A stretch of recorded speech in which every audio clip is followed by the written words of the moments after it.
Так, онда жазсақ, қарлы күн оқушылар, бүгінгі кітап талдауымызға қош келдіңіздер. Бүгінгі кітап талдауымызда алғашқы тақырыбымыз бұл түргеш қағанаты. Енді түргеш қағанатының өмір сүрген жылдары бұл 704-756 жылдар аралығы. Түргештер 6 ғасырда батыс түрік қағанатының құрамында болды. Олар Әле Шу өзендерінің аралығын қоныстанып, Шу түргештері сары түргеш және Әле түргештері қара түргеш болып бөлінді. Бұл жерде оқушылар мынандай сұрақ келеді. 6 ғасырда, міне тестегі сұрақ, 6 ғасырда батыс түрік қағанатының құрамына кірген тайпа деп сұрайды. Сол кезде біз түргеш деген вариантты белгілейміз. Келесі, енді олардың территориясына байланысты бізде келесі сөйлемде айтылған ғой, бұған қатысты тестте мынандай сұрақ келеді. Түргештер иемденген жер аумағы деп сұрайды.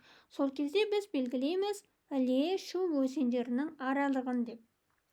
Келесі мысалға түргештер жаңағы сары қара түргештер болып бөлінді ғой. Бұған қатысты тестте түргештер бөлінген топтар деп сұрайды.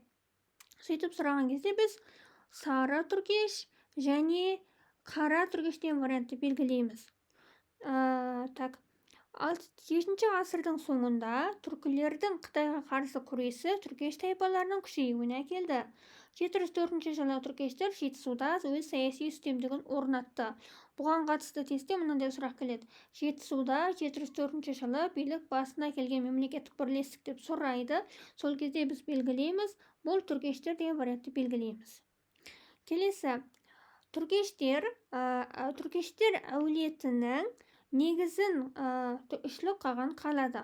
Бұл үшлік қағанға қатысты тестте мынандай сұрақ келеді. Түргеш қағанатының негізін қалаған қаған деп сұрайды. Сөйтіп сұраған кезде біз үшлік қаған деген вариантты белгілейміз. Үшлік елді 20 әкімшілік аймаққа бөлді. Яғни осы жерде бөлгенге қатысты тестте мынандай сұрақ келеді. Түргеш қағанаты бөлінген аймақ саны деп сұрайды. Сөйтіп сұраған кезде біз 20 деген вариантты белгілейміз. Оның әрқайсысы әскер шығарды. Ол бас орда етіп Шу өзені бойында Суяб қаласын белгіледі. Осы сөйлемге қатысты тестте үшлік қағанның бас ордасы орналасқан қала деп сұрақ келеді. Сол кезде Суяб қаласын белгілейміз. Келесі, екінші ордасы Іле өзені бойында Күңгіт қаласында болды. Бұған қатысты тестте түргеш қағанаты Іле өзені бойында кіші ордасы деп сұрайды.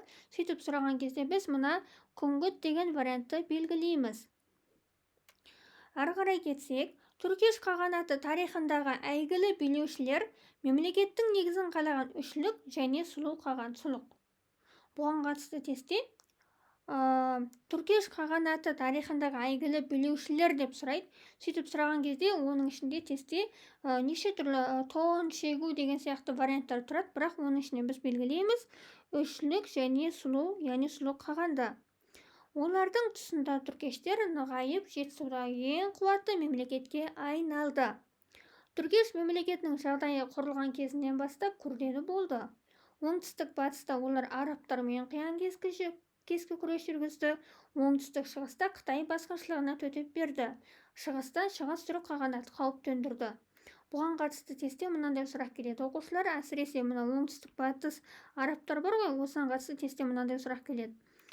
Түргеш қағандығына оңтүстік батыстан қауіп төндірген мемлекет деп сұраса, біз белгілейміз арабтар деген вариантты белгілейміз. Ал енді келесі, түргештерге оңтүстік шығыстан қауіп төндірген мемлекет деп сұраса, біз белгілейміз Қытай, оңтүстік шығыста міне Қытай басқыншылығы деген вариантты белгілейміз. Келесі,